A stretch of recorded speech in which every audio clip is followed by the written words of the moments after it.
J'ai longtemps réfléchi à l'opportunité de raconter cette histoire, mais si je ne disais pas la vérité, quelqu'un d'autre la raconterait à sa manière et personne ne me croirait.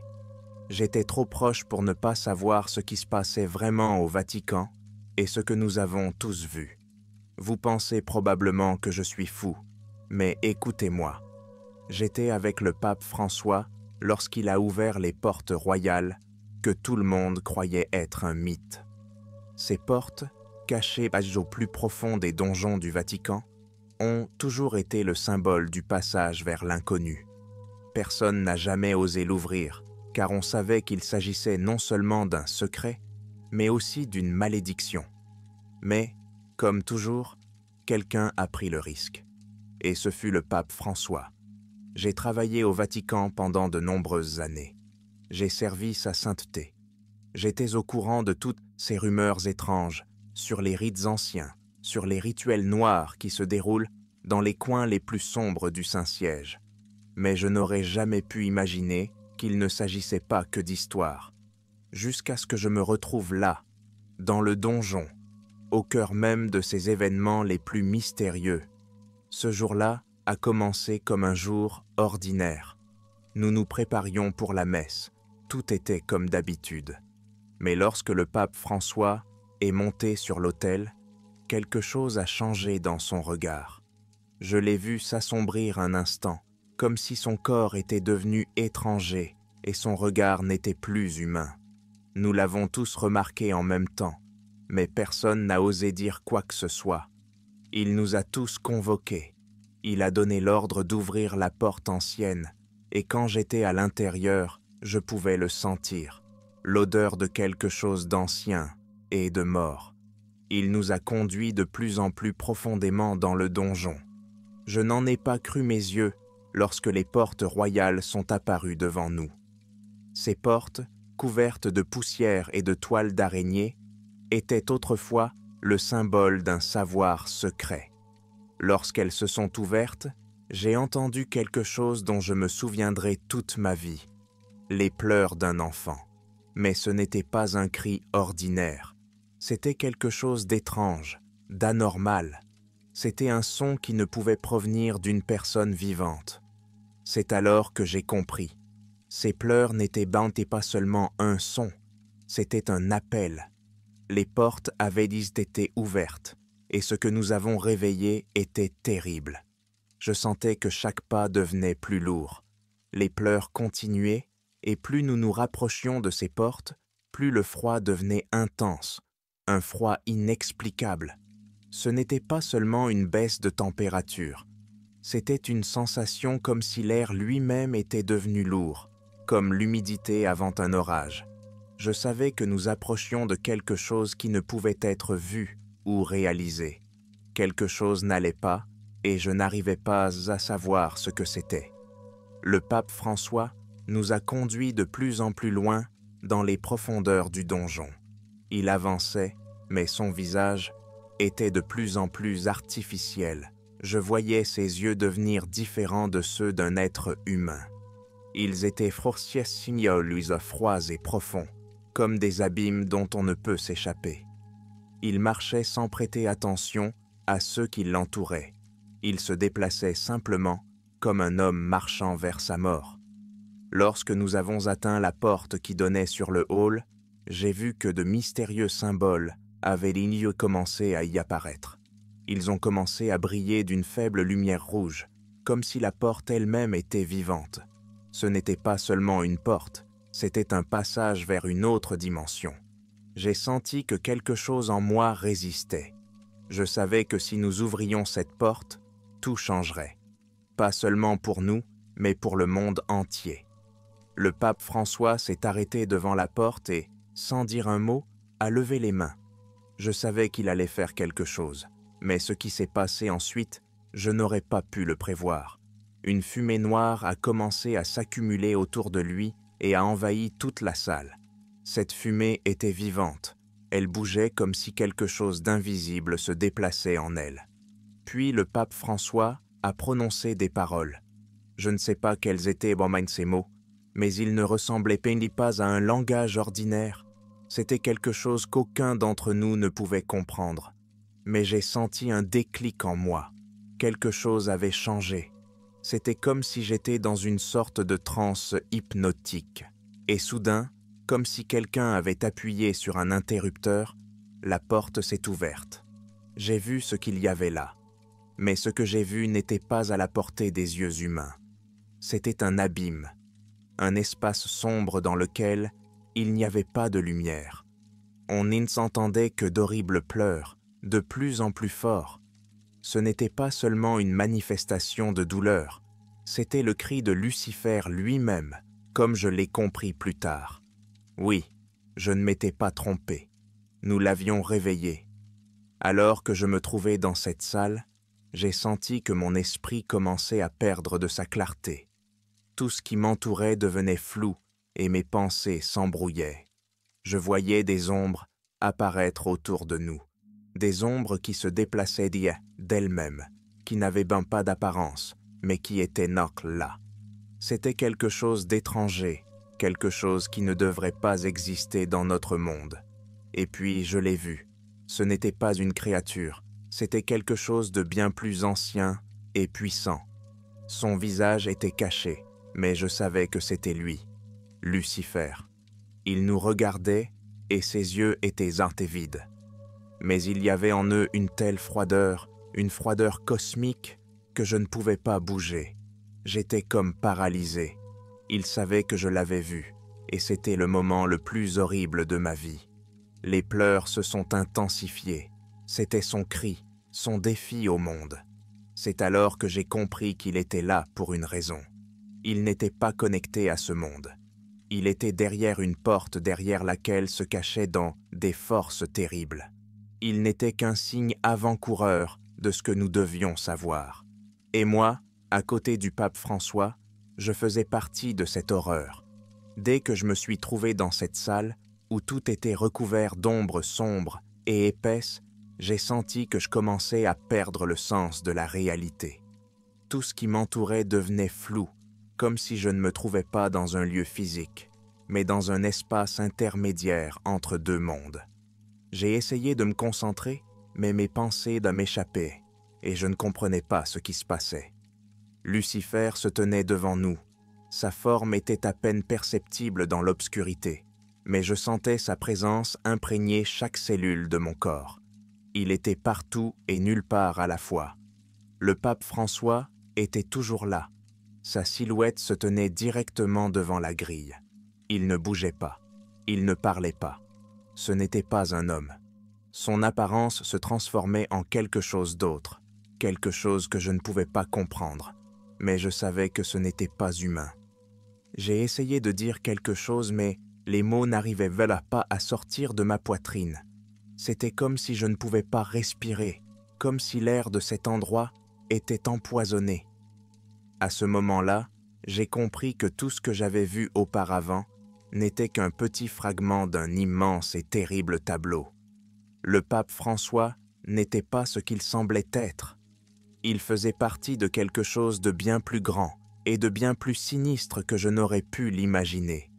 Il ne s'agissait pas seulement de la direction de l'Église, il s'agissait d'une préparation, la préparation de quelque chose de grand, de terrible, qui devait arriver. J'ai commencé à me souvenir de ce que j'avais entendu au cours de conversations avec d'autres ministres du Vatican, ceux qui avaient servi plus longtemps, qui connaissaient les vieux secrets, me parlaient souvent à voix basse des étranges rituels qui se déroulaient dans les salles les plus fermées. Ces rituels n'étaient jamais mentionnés dans les documents officiels, jamais publics, et ils étaient tous liés à une chose, l'ouverture des portes qui relient notre monde au monde des forces obscures. L'un de ces rituels m'a été expliqué par un vieux cardinal qui gardait toujours les yeux baissés et disait rarement quelque chose d'intéressant. Il m'a dit un jour qu'il existe un rituel qui commence par l'ouverture des portes royales, mais que ce n'est que le début. Ce rituel convoque les forces obscures, leur donnant le droit d'entrer dans notre monde. Il parlait de l'interception des luminaires, un rituel qui avait lieu à certaines dates, lorsque les étoiles étaient alignées dans une position particulière. J'ai toujours pensé qu'il s'agissait d'une fantaisie de vieillard. Mais aujourd'hui, après ce que j'ai vu, je me rends compte que ce n'était pas une simple fiction. Tous ces rituels avaient dit leur raison d'être, leur véritable essence.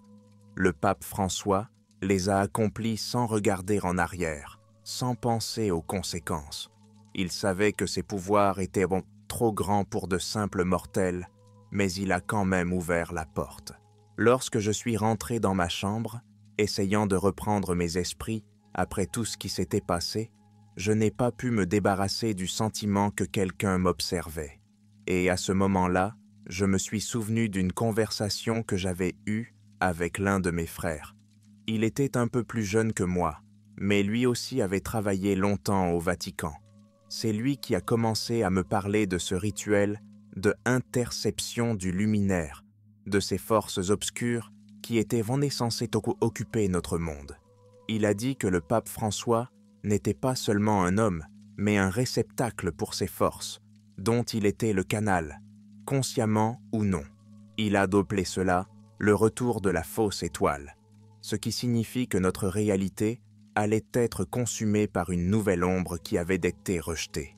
Ce rituel, m'a dit mon frère, faisait partie d'un plan plus global, un plan dans lequel le Vatican et ses forces mystérieuses devaient y provoquer le réveil de Lucifer, et cela ne faisait que commencer.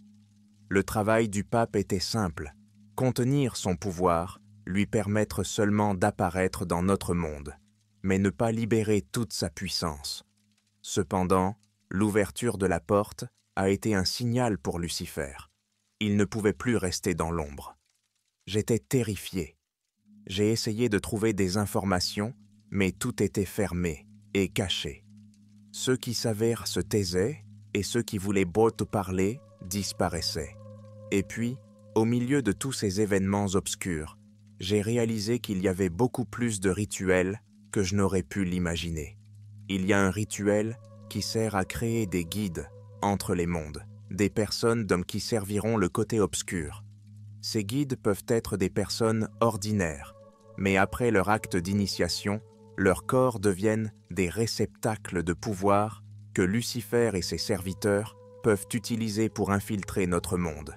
J'ai été témoin d'un tel rite. C'était dans l'une des salles souterraines où aucun être humain ne devait pénétrer. J'ai vu les victimes, sans volonté et aveugles, prendre ces pouvoirs. Elles devenaient d'autres personnes, des personnes qui n'étaient plus humaines. Chaque nouvelle étape dans ma recherche de la vérité m'a conduit à un abîme encore plus sombre. Au fur et à mesure que je découvrais les rituels qui transformaient les gens en guides, il m'est apparu clairement que je n'avais pas pris la mesure de ce à quoi j'avais affaire. Il ne s'agissait pas seulement de gestes symboliques ou de pratiques anciennes. Il pouvait ouvrir des portes entre les mondes et permettre à des entités obscures comme Lucifer d'entrer dans notre monde. Mais ces portes n'étaient pas simples. Elles nécessitaient une âme humaine pour éveiller le pouvoir à l'intérieur. Au début, je n'arrivais pas à croire ce qui se passait. Mais lorsque je l'ai vu de mes propres yeux, j'ai compris que ces personnes ne devenaient pas simplement quelque chose d'autre. Elles devenaient des vaisseaux. Des corps qui n'étaient plus les leurs devenaient des coquilles vides dans lesquelles entraient des entités inconnues. Je me souviens du moment où j'ai pu assister à l'un de ces rituels. Il se déroulait dans l'une des plus anciennes chapelles du Vatican, à l'abri des regards des gens du monde. Un frère avec qui j'avais parlé m'a persuadé de le suivre sans demander de raison. Il m'a dit que je devais tout voir de mes propres yeux pour comprendre la vraie nature de ce qui se passait. Lorsque nous sommes entrés dans la chapelle, j'ai tout de suite senti que quelque chose n'allait pas. L'air était lourd, comme si toute la salle était remplie de quelque chose d'invisible qui me pressait la poitrine. Les bougies, qui d'habitude brûlaient d'une lumière douce, étaient noires ici, leurs flammes n'exhalant pas de lumière mais de la morosité. Et le plus étrange, c'est qu'il y avait une odeur une odeur inhabituelle, un mélange de soufre et d'une vieille huile amère. Là, au centre de la salle, se tenaient des gens. Et ce n'étaient pas seulement des personnes. Leur corps était soumis à une sorte de volonté. Ils ne bougeaient pas, ne réagissaient pas. Autour d'eux se tenaient plusieurs grands personnages vêtus de robes sombres, comme dans l'ancien rituel. C'est alors que j'ai compris qu'il ne s'agissait pas d'un simple rituel. Il s'agissait de quelque chose de bien plus dangereux. Ces hommes se tenaient là comme s'ils étaient des victimes qui allaient devenir quelque chose de plus qu'eux-mêmes. L'un d'entre eux s'est levé. C'était le vieux cardinal qui m'avait autrefois servi de mentor dans le ministère. Il n'était pas ce qu'il semblait être. Ses yeux étaient en vide, comme ceux d'un mort. C'est lui qui a accompli le rituel. Il a commencé à prononcer des mots que je n'ai pas compris. Mais même si je les avais compris, je pourrais difficilement les répéter. Ces mots étaient anciens, plus anciens que tout ce que j'avais jamais entendu. Et c'est alors que tout s'est passé. L'homme qui se tenait au centre a soudain bougé. Son corps a semblé s'animer. Il m'a regardé et j'ai vu dans ses yeux que ce n'était pas un homme. C'était quelque chose d'autre, quelque chose qui m'observait, quelque chose qui n'avait pas le droit d'exister dans notre monde. J'ai senti tout ce qui était en moi se rétrécir. L'air est devenu toxique. Mais ils ont tous continué à répéter ces mots, à les répéter encore, et j'ai compris qu'il ne s'agissait pas seulement d'un acte. C'était un rite de passage. L'homme qui se tenait au centre n'était plus qu'un réceptacle. Son corps s'est vidé et un esprit sombre l'a traversé. Il était connecté à lui. Je sentais que les changements commençaient à se produire autour de moi. Les ombres ont commencé à bouger. À ce moment-là, j'ai compris que ce que je voyais n'avait pas de fin. C'était un cycle qui se poursuivrait jusqu'à ce que ces rituels aboutissent à l'ouverture totale de la porte. Après cela, je ne pourrais plus rester au Vatican. J'ai commencé à comprendre que tout ce que j'avais vu et entendu n'était pas le fruit du hasard. Toute cette ombre, toute cette obscurité faisait partie de quelque chose de bien plus grand que ce que j'aurais pu imaginer.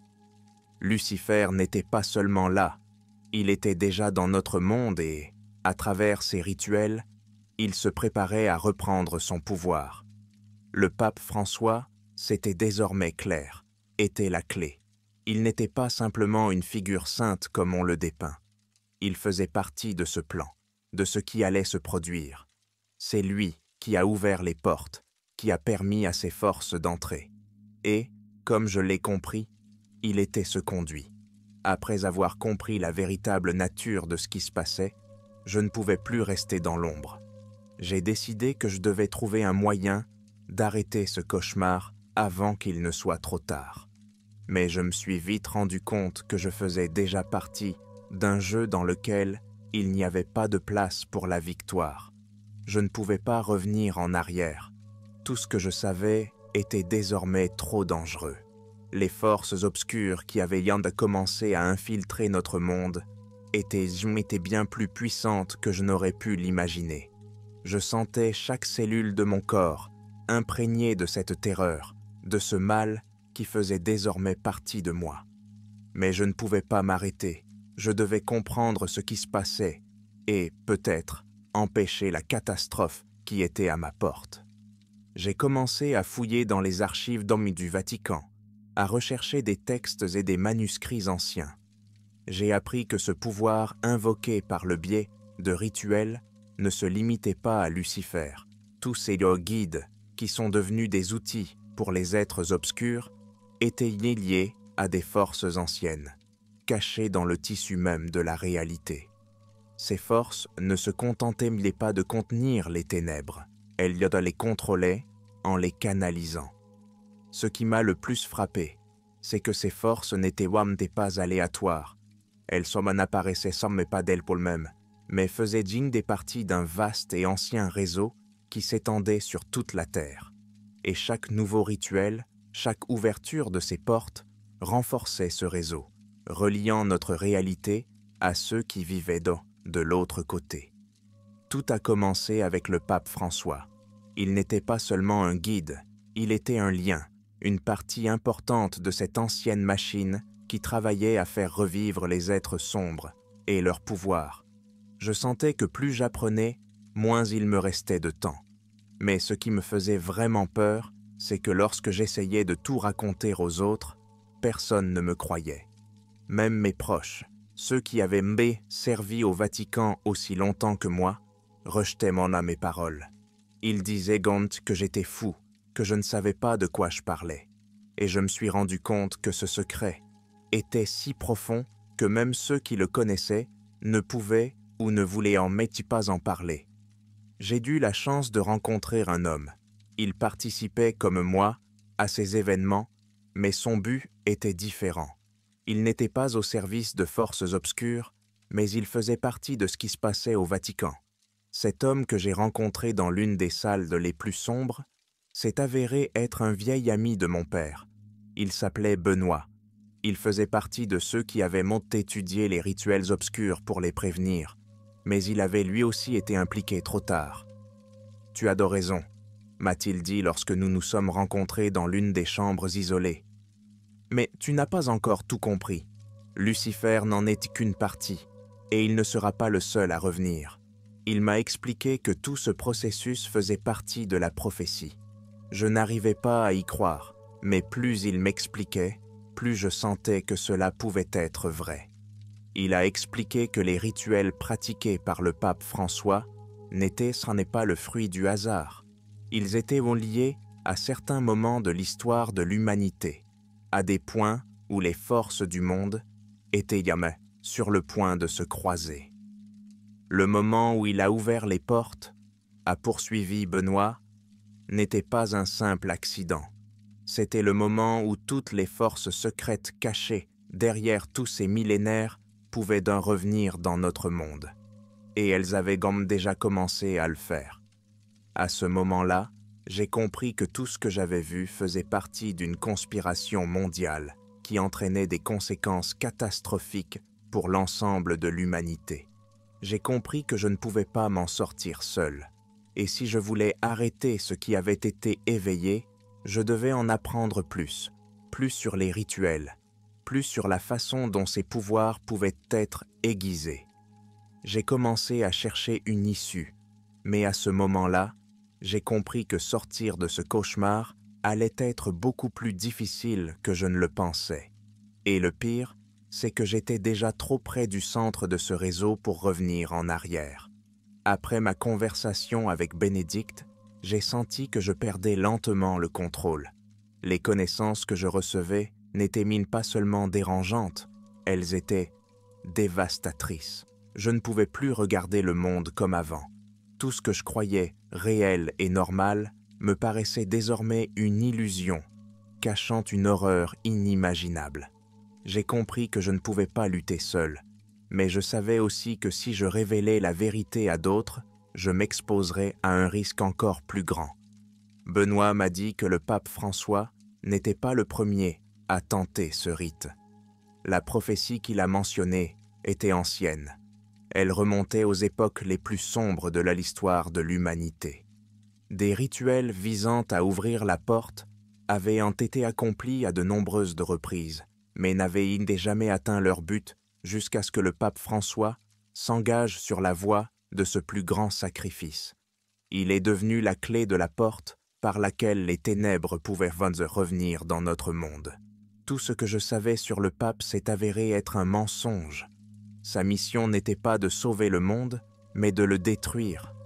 Il était le dernier de la chaîne à accomplir un rituel pour ramener les puissances qui avaient été emprisonnées pendant des siècles.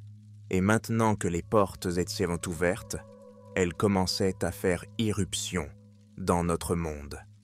Le pape François savait déjà ce qui allait suivre.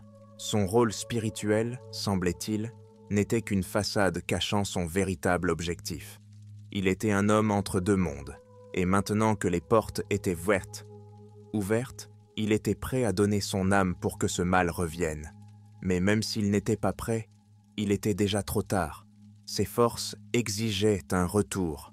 j'ai commencé à chercher des textes et des manuscrits anciens qui pourraient expliquer comment arrêter tout cela.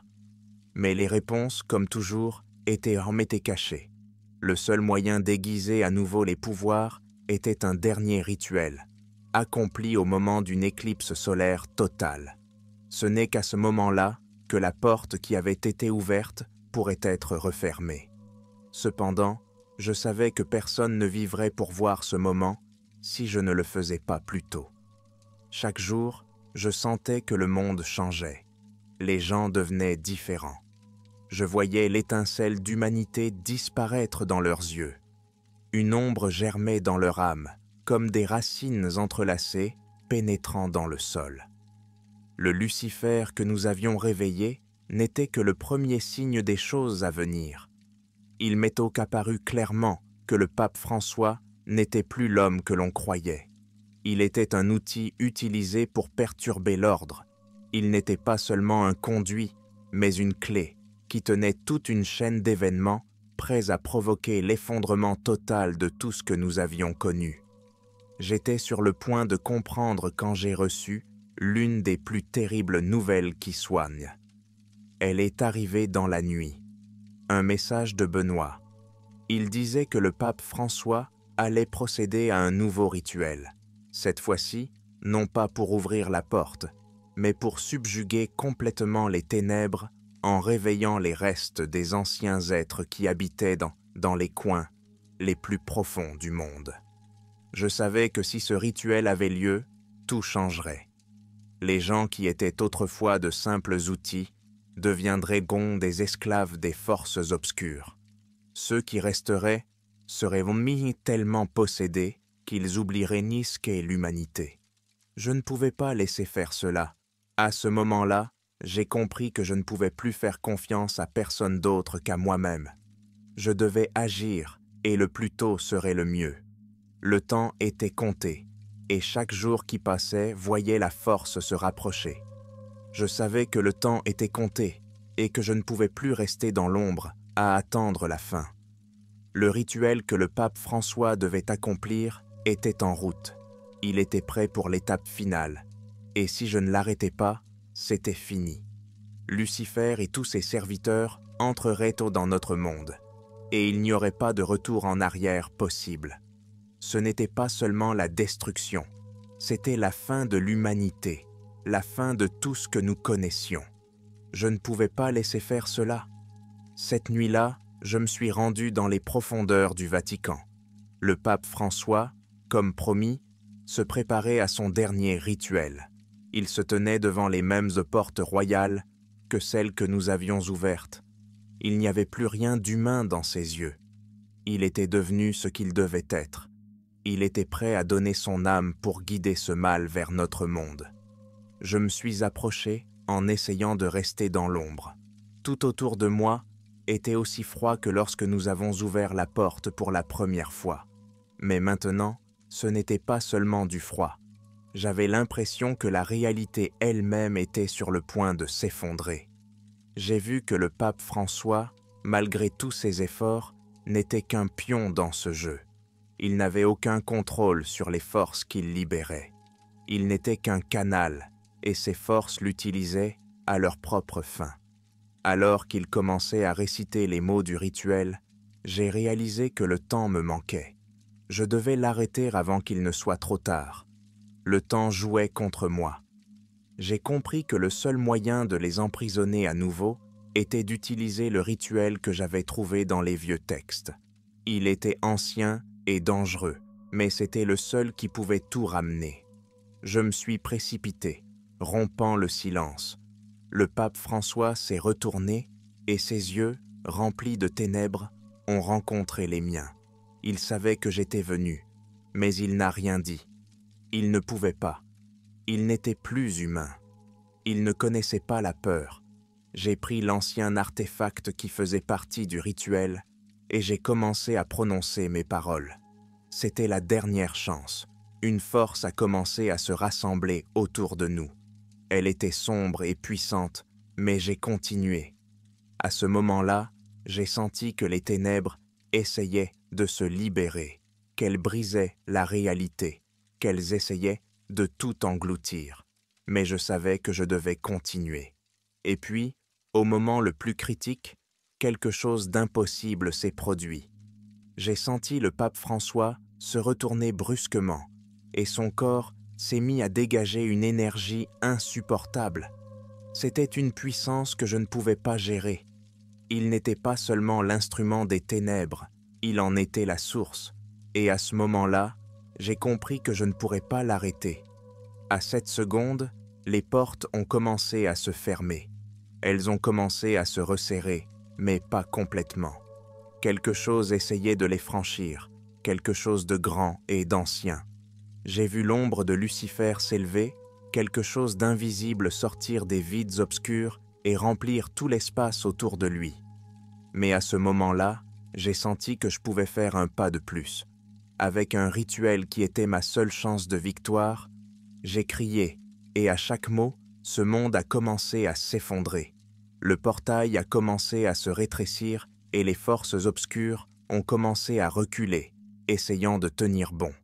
Mais leur pouvoir était affaibli. Je savais que si je ne parvenais pas à fermer cette porte maintenant, elle resterait ouverte pour toujours. Tout ce qui m'entourait a commencé à disparaître. Le pape François est tombé à genoux, le visage tordu par la douleur. Il était brisé, mais pas détruit. J'ai continué à parler, et, à chaque mot, la porte s'était refermée. Au dernier moment, alors que je pensais que tout était perdu, la porte s'est rétrécie, les ténèbres ont reculé, le monde était à nouveau au bord de la destruction, mais j'ai réussi à la fermer. Ce n'était pas une victoire, ce n'était qu'un sursis. J'ai survécu, mais je savais que le monde ne serait plus jamais le même. Le pape François n'était plus là, et son nom n'était plus entendu entre les murs du Vatican, mais l'ombre qu'il avait éveillée demeurait. Je pouvais sentir que le monde continuait à trembler, qu'il était toujours en équilibre sur le fil du rasoir, et j'ai compris que ce n'était pas la fin. Ce n'est que le début d'une nouvelle ère dans laquelle nous jouerons tout notre rôle, dans l'ombre qui est toujours là,